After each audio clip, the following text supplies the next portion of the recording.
Hey guys, Jack here. Hope you're all doing okay. Today I'm going to try and run you through the Alpine F1 steering wheel in under 2 minutes. Let's see how we go. Starting off, most importantly, you have the clutch paddles on the bottom right and left of the steering wheel. On race start, you can only use one paddle, but for pit lane and for garage releases, you can use both. Coming to the center, you have the upshift and downshift, which is obviously very important to make sure we're moving.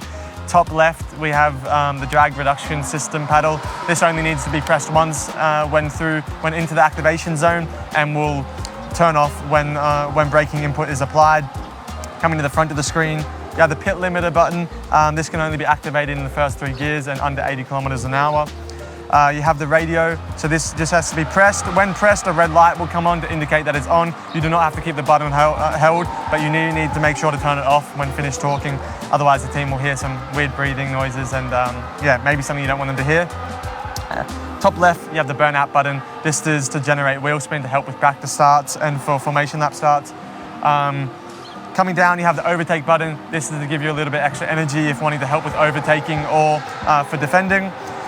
Next down, we have the neutral, so this can be activated in as well the first 3 gears when entering the pit lane or coming up to your grid position. You have the recharge button, so this is used on any in or out lap or cool down lap just to make sure the energy is being kept topped up for when going for performance or for any race situation.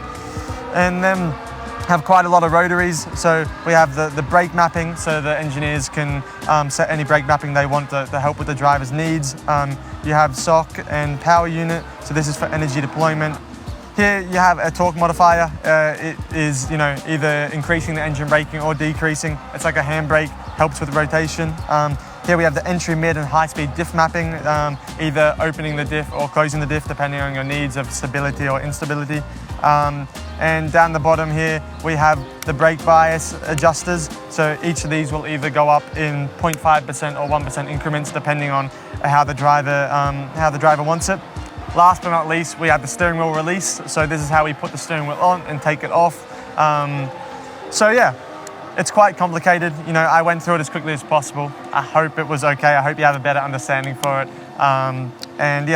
Hope you guys are, again, all doing okay, as I am, and I'll speak to you again soon.